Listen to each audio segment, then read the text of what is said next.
The strong bonds of friendship and cooperation that have existed during our respective tenures of office are evidenced by two key developments. First is the agreement for strategic partnership that was entered into by President Ouattara and I on 17th October 2017 during my first year at the presidency, which has paid off, especially in the cocoa sector, by enabling our two countries to coordinate our policies over cocoa, of which we are the world's biggest producers, accounting jointly for some 65% of global output. This has been of considerable benefit to our respective farmers, who have received the highest price per bag of cocoa in our respective histories. The other is the mature manner in which the maritime border dispute between our two countries was settled by the Maritime Court in Hamburg. The elevated stance of statesmanship shown by President Ouattara ensured that its result in Ghana's favor was peacefully accommodated by Côte d'Ivoire. Mr. President, we thank you very much. My dear compatriots, fellow Ghanaians, the theme chosen for this year's Independence Day celebrations is Our Democracy, Our Pride. And I welcome all of you to Koforidua, the capital of the Eastern region, which is hosting the celebrations this year.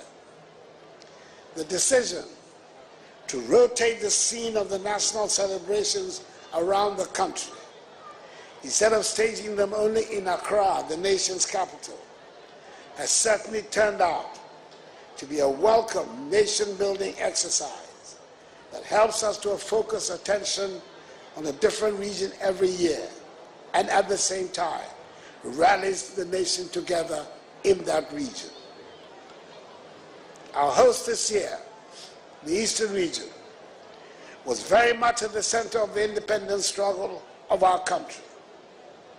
It is home to three members of the Big Six of the United Gold Coast Convention, UGCC of blessed memory, the acknowledged founders of our nation, Joseph Boakai Dankwa, Edward Akufo-Addo, and William Ofori-Atta.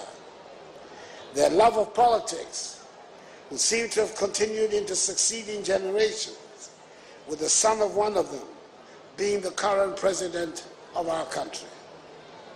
The other members of the Big Six were Emmanuel Obecha Bilanti, Ebenezer Akwaje, and Kwame Nkrumah, who together with George Alfred Parr Grant, R.S. Blay, Kwabena Kessie, Francis Awona Williams, Nii Kwabena Boni, Boycott Hini, and others, were the successors of the early generation of nationalists, such as the members of the Aborigines Rights Protection Society.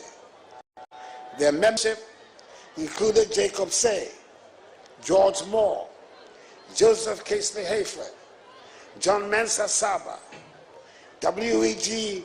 Kwabena-Sechi, J.W. de Graaf Johnson, J.P. Brown, and others, who protected our lands from the grasp of the greedy imperialists and who initiated the first phase of our struggle for national independence.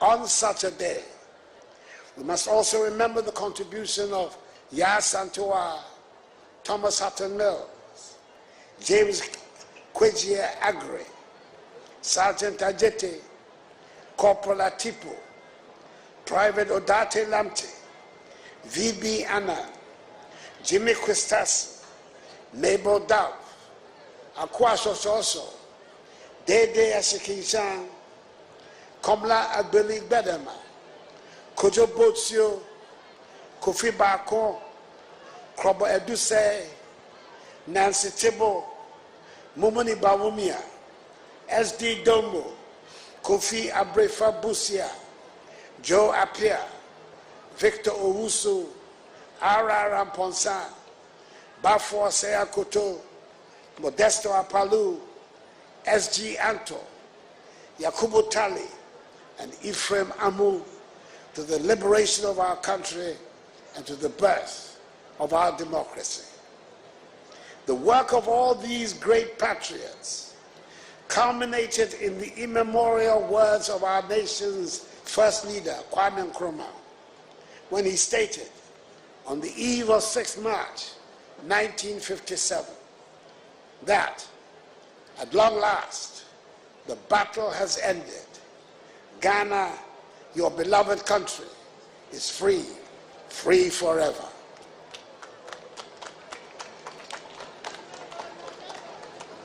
Today, the Eastern region is, of course, not the geographic east of Ghana, but it retains a nomenclature from the colonial days, when it was the eastern border of what was the Gold Coast colony.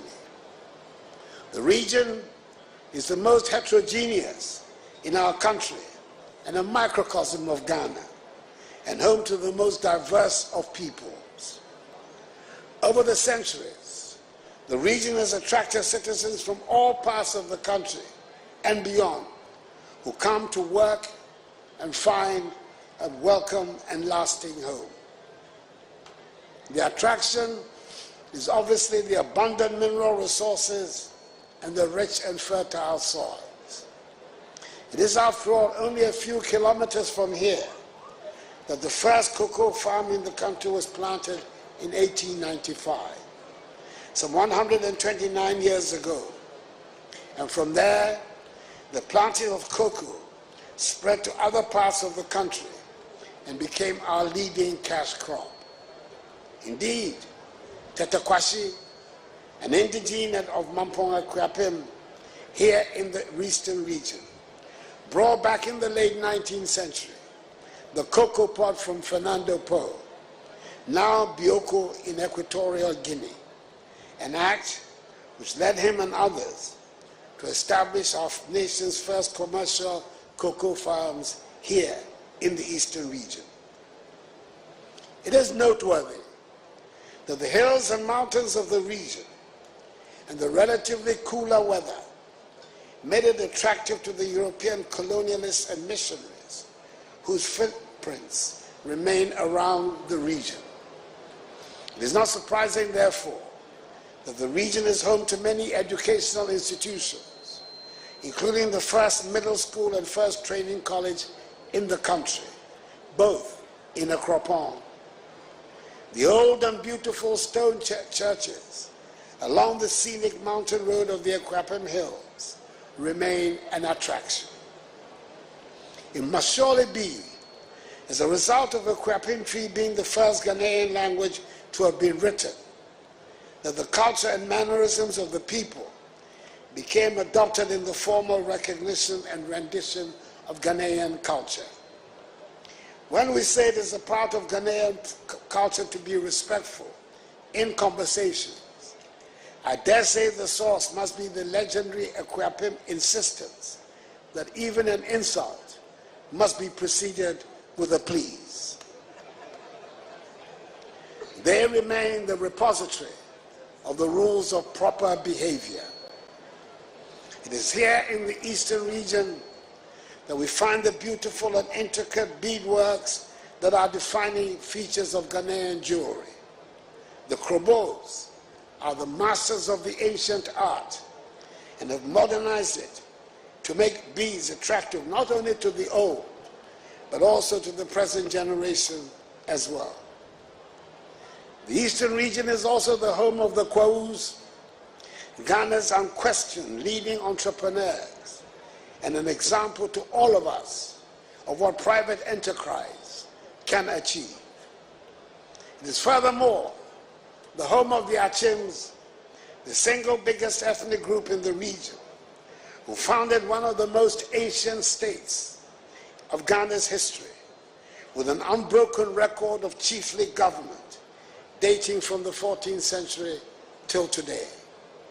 It is home, too, of the Akwamus, whose renowned military exploits extended to freeing Christiansborg Castle, from the control of the Danish. I've mentioned specific groups that make up the eastern region, but as I stated earlier, it is a region where the whole of Ghana merges into a melting pot and lives in harmony, and different groups feed on the strength of each other for the good of the whole. This is the same scenario that is played on the national scene, where different people have come together to form the Ghanaian nation and a national identity for the past 67 years. Fellow Ghanaians, we have good reason to choose as our theme and to celebrate our democracy, our pride, at this 67th anniversary of our independence. We are a democratic nation, and not every country can make such a claim. It is important to note that the democratic system of government we have today was not given to us at independence. More than 100 years of British rule had not prepared us in any way for democracy. There is nothing democratic about colonial rule, and whatever we have today, we have worked out for ourselves. All the defining elements of a democracy that are part of our governance architecture today, we have had to fabricate ourselves. Everything we know about elections today, and we know quite a bit, we have learned through hard practice, and in the past 31 years, we have been stable. We've not got a perfect system, but every time we've had elections during this Fourth Republic, it has been an improvement on the previous occasion. We have still a lot more to learn, especially when it comes to the tolerance of opposing views. But we also know that we dare not relax, as there are many examples of countries that have disintegrated into chaos as a result of disputed elections. We know that technology is a useful tool that we must embrace to make the electoral process more transparent. But we are very much aware that technology also now makes it possible and easier for the deliberate manipulation and propagation of falsehood to influence public opinion. When it comes to free speech and a vigorous media as indicators of a working democracy, I believe we can say we are doing well. There's no danger of dissenting voices not being heard on any subject, even though we have still more work to do on elevating the quality of our public discourse. We take our disputes to the courts for adjudication and resolution, and the judicial system operates within agreed and acceptable rules. When we look around our neighborhood, we might be tempted to think that our work is done, but we Ghanaians have never been known to settle for mediocrity. We aim for the best in every field. We should compare ourselves with the best that there is and not settle for anything less. For as long as there is poverty and injustice anywhere in Ghana, our work is not done. On a day like this, we should pay homage, of course, as I have done to our forebears and the elders who fought for independence, and work through the years to establish all that we have to be proud of today. But our attitude should always be that there are better days ahead, and work towards that, instead of yearning for some bygone good old days. The greatest challenge remains the provision of good quality education to all of Ghana's children and young people. We have a lot to be proud of, but we have more work to do. I'm happy that through the implementation of the free senior high school policy, we're removing financial barriers to education, unlocking the potential of thousands of young Ghanaians, and laying the foundation for a brighter future for our country. This year, we have seen the highest ever enrollment of first-year students into senior high school in our nation's history. That is the figure of 503,000 students, a clear indication of the widespread embrace of the free senior high school policy. We should be able to offer every Ghanaian child the best education there can be. And having completed high school, our children should be equipped with skills that make them prepared to face the modern world. Our schools must prepare our children to be comfortable with science and technology, engineering and mathematics, and ready to compete in the modern economy.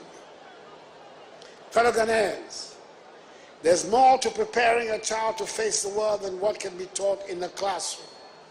And there's certainly more to molding a Ghanaian child than what our hard-working teachers do every day. Too many parents have relinquished the entire responsibility of bringing up children to what happens in schools. I do not refer only to our music, dance, food, language, and fashion that form the basis of our cultural identity. I refer to the values that set us apart as Ghanaians. If we are to take pride in being Ghanaian, there should be a consensus on the values we hold dear, and we should transmit them to every generation. Fellow Ghanaians, I know that we have gone through difficult economic circumstances, but it is clear that we have overcome the worst, and we are looking forward to better times. I wish to make reference in particular to two projects coming on stream that should make a great difference to the economic fortunes of our country. I refer to the successful selection of strategic partners that will work with the Ghana Integrated Aluminum Development Corporation, GIADEC, to build a new alumina refinery and develop mines at Nyinahini in Pasaso, as 3 or 4 projects being executed under the Integrated Aluminum Industry IAI projects. I witnessed the signing of 2 agreements in Accra recently. Firstly, between GIADEC, a wholly owned public entity, and Rockshore International, a wholly owned Ghanaian private company, selected after a rigorous process as a strategic partner to develop a mine at Nyinahini in Pasaso.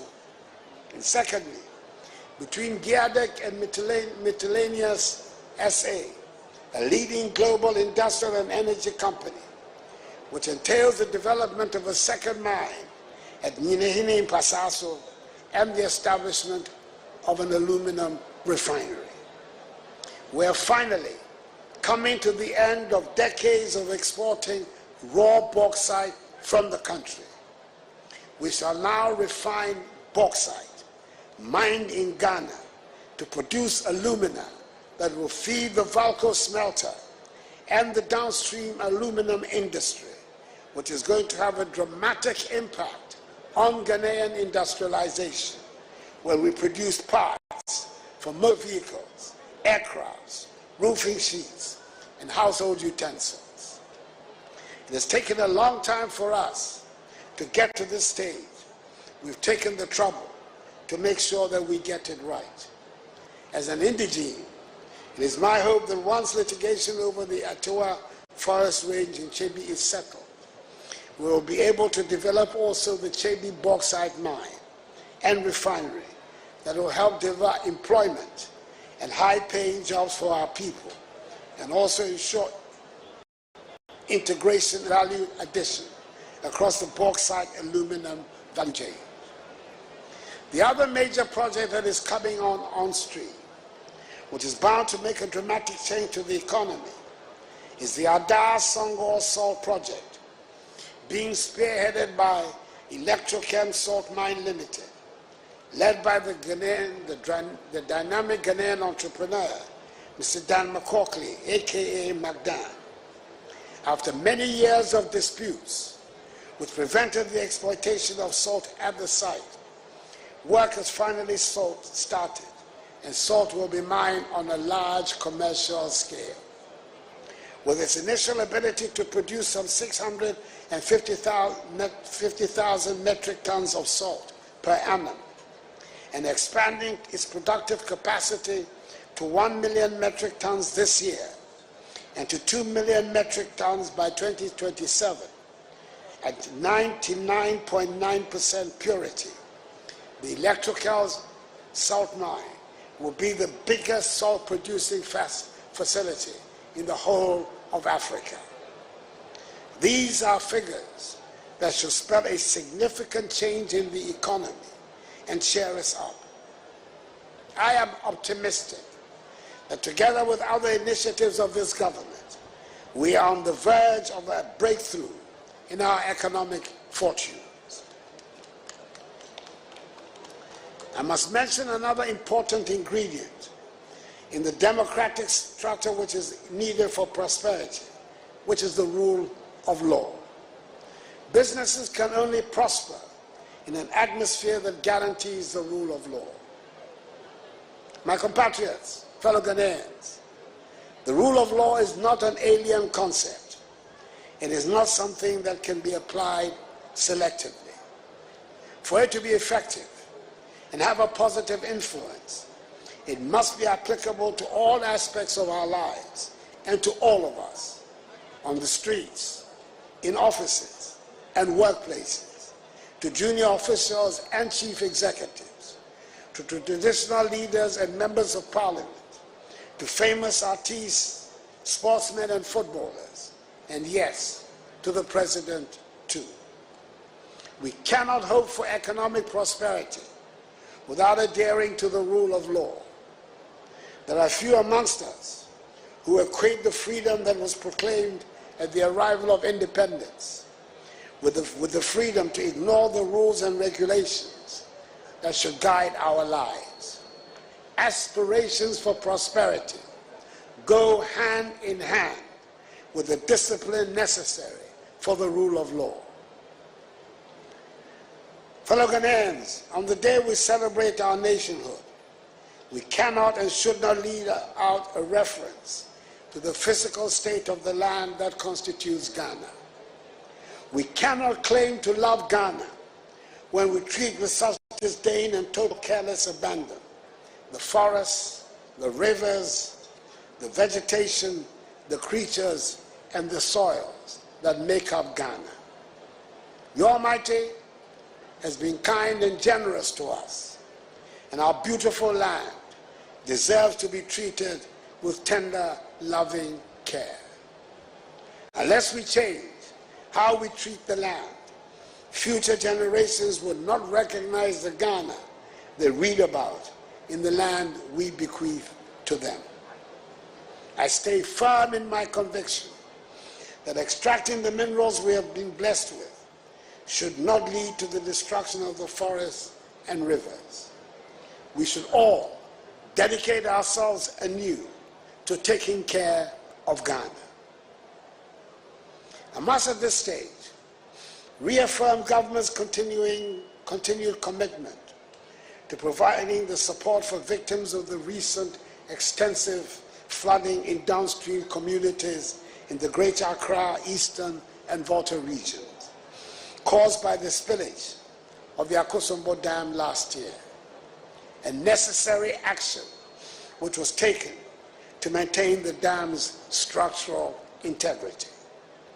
As set out in the 2024 budget, government has set aside 220 million cedis, of which 80 million cedis has already been released by the Ministry of Finance to support the ongoing rehabilitation efforts for the affected communities. Government will stop at nothing to restore normalcy to the lives and livelihoods of all affected persons. Fellow Ghanaians, on Friday, 8th March, the 13th African Games will be officially opened in Accra. and we shall be playing host to 53 African nations that will participate in the Games. We've gone to a lot of trouble and expense to be able to stage the Games, and we are expecting them to be successful. I'm looking at our guest of honor, President Alassane Ouattara, and I wonder if I should draw some parallels. He has also just staged the AFCON 2023, which was postponed to 2024, instead of the scheduled 2023. The Games here too should have been held in 2023, but were postponed to 2024. Football tends to attract more attention, and therefore the AFCON in Côte d'Ivoire dominated the headlines for the 1 month it took place. The Ivorian national team, the Elephants, defied all odds and won the competition. I am not promising a Ghana clean sweep of track and field. That would be a miracle. But I'm promising a happy and exciting month for all our visitors. We in Ghana know how to set the lead. We did it in 1957 when we were the first African nation in sub-Saharan Africa to gain independence from colonial bondage. We have got other firsts with doubtful boasts, but we have always managed to get out of difficult situations with amazing grace. We owe it to ourselves and to the rest of Africa to be that shining black star. We owe it to ourselves and to the rest of Africa to continue to have a democracy of which we can be proud. And we owe it to ourselves and to the rest of Africa to be a prosperous nation. And we are getting there, and we shall get there. Happy 67th Day Independence Day celebration to all of us. And may God bless all of us in our homeland, Ghana, and make us great and strong. I thank you for your attention. That was the 67th Independence Anniversary Address by the President of the Republic of Ghana and Commander-in-Chief of the Ghana Armed Forces. Thank you, Mr. President.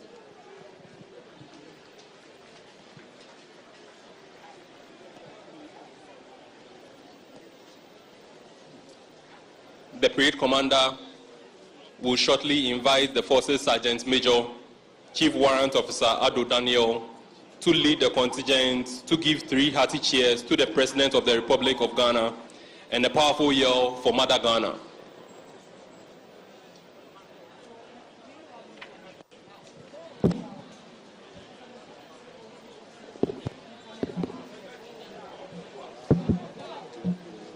Raid! Raid! Shift! Forces Sergeant Major! To the front! Chief Warrant Officer Ado Daniel was born to Mr. Ado Kwesi Efriye and Madam Janet Ofosu here in the Eastern region. He attended in Kwanta Secondary School in the Oti region for his O-level certificate. He holds Bachelor of Science and Master of Arts degrees from the University of Professional Studies.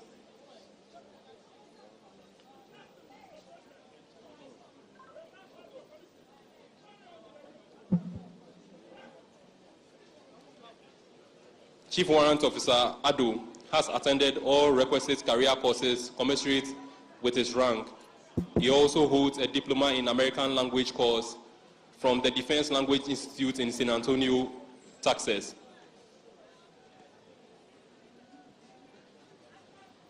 The parade will remove headdress. Remove!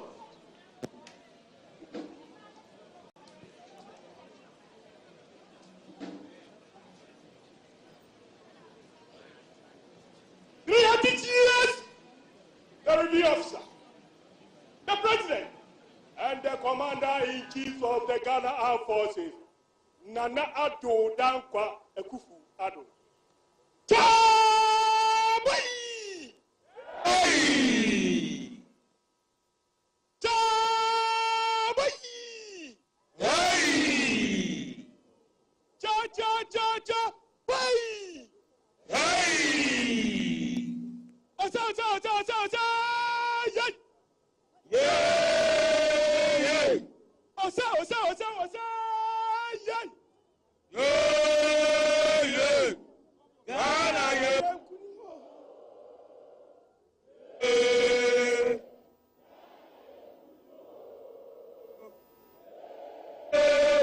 Ghana, yay! Guniwo! Yay! Guniwo! Ose!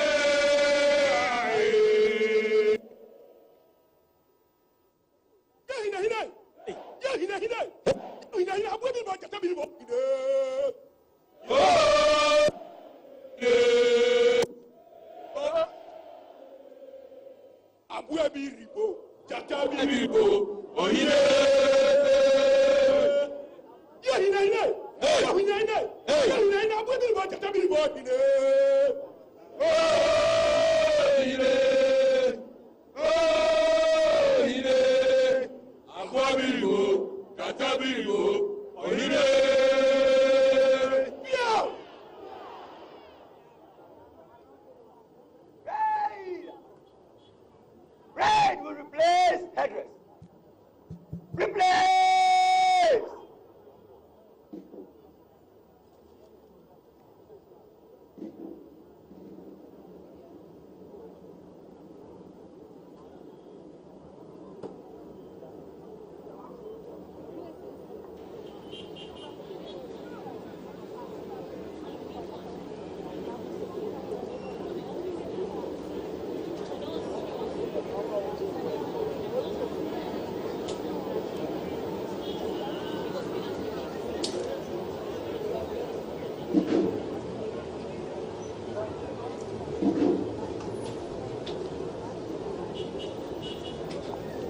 Chief Warrant Officer Ado Daniel is also a graduate of Class 68 of the United States Army Non-Commissioned Leadership Center of Excellence Sergeant Major's course, where he was inducted into the International Students Hall of Fame.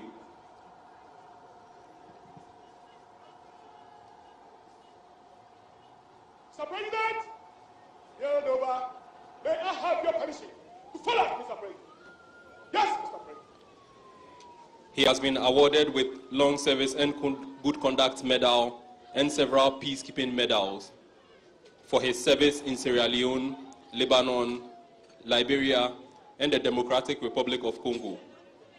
He is married to Senior Chief Officer Joyce Ado of the Ghana Prison Service, and they have been blessed with 3 daughters, Gifty, Grace, and Gloria. The parade commander will now ask permission to march off the colors and the rest of the parade. Braid! Shall they? Arms!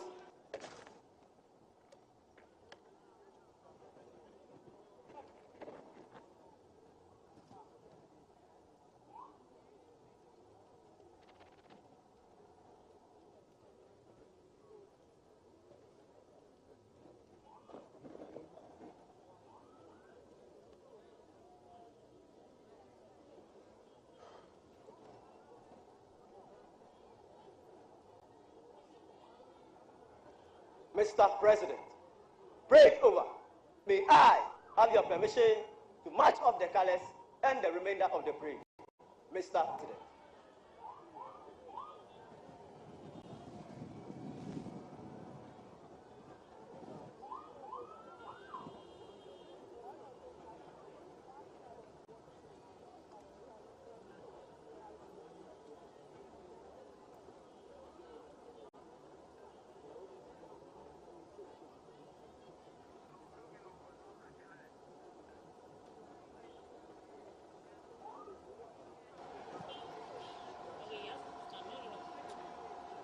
May I respectfully remind us all to pay the appropriate compliments as the colors march off. All in uniform are reminded to salute. So, march off the colors. Braid! Present! Arms! Kalabate!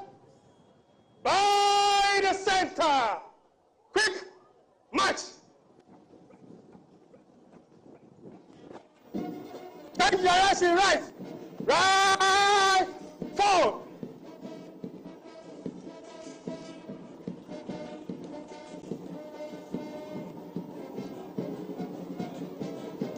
Forward.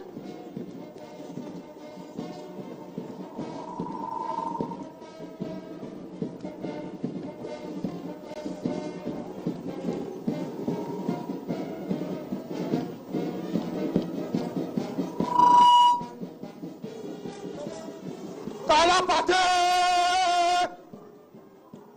Hot! Color Scott! Reset! Arms!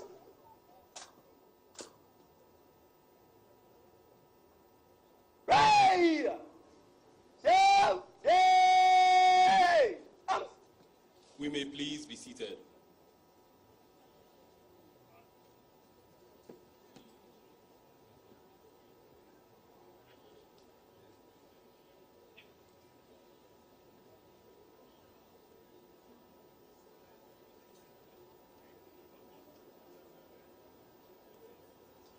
Shall we please rise once again for the national salute? Right! National salute! Present! Arms!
We may please be seated.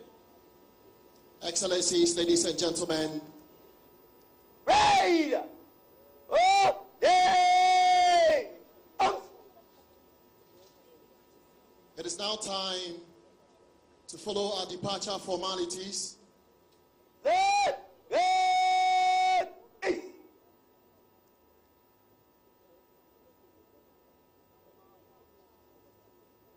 The first to take leave of us will be the President of the Republic and the Commander-in-Chief of the Ghana Armed Forces, together with a special guest of honor, the President of the Republic of Côte d'Ivoire, His Excellency Alassane Ouattara.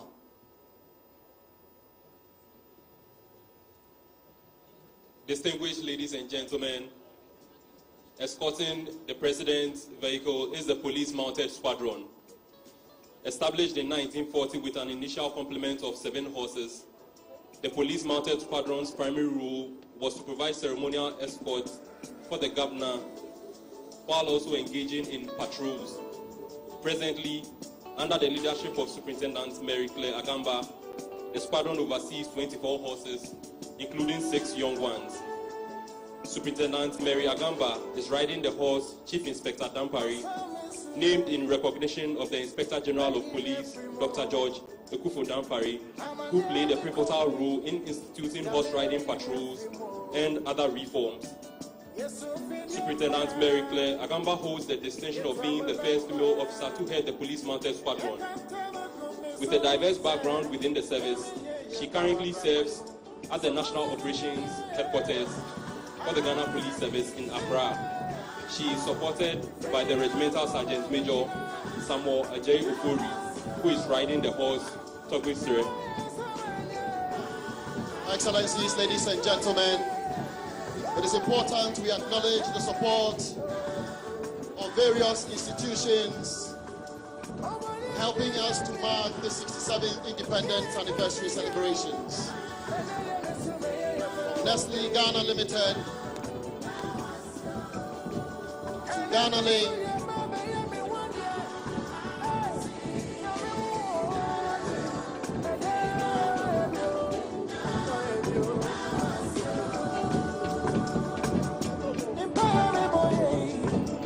To all our media stations, the national broadcaster, GTV, and all other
Aiko. Next to depart is the Vice President of the Republic of Ghana, His Excellency Alhaji Dr. Mahmoud Bawumia, and Second Lady Hajia Bawumia.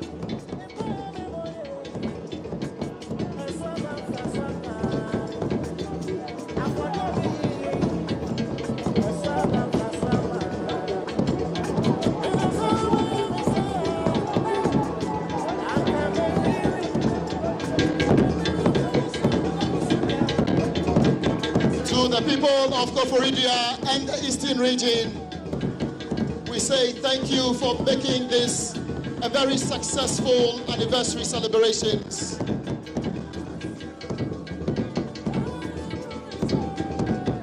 Bidding farewell to your son, the President of the Republic of Ghana, as he celebrates his last independent anniversary celebrations as President of the Republic of Ghana.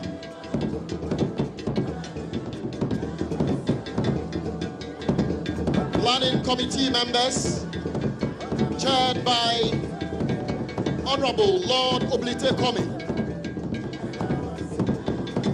we say thank you.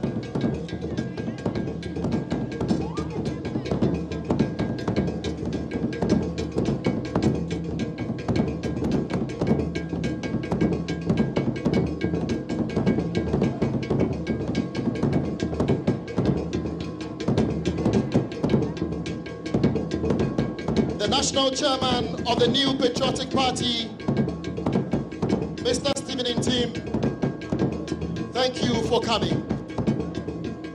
The General Secretary of our party, the New Patriotic Party, Justin Frimpong Kodria, thank you for coming.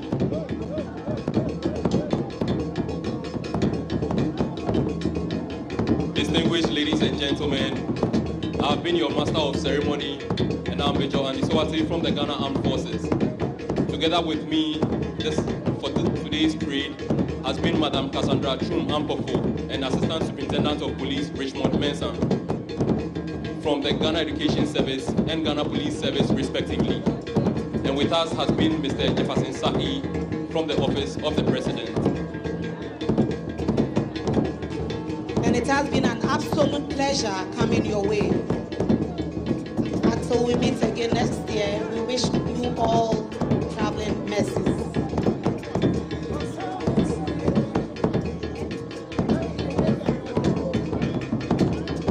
Next to depart is Her Ladyship Justice Gertrude Arabasaki Tokono, the Chief Justice of our Republic, and her spouse. Thank you to all the Supreme Court judges who accompanied the Chief Justice to this all-important program.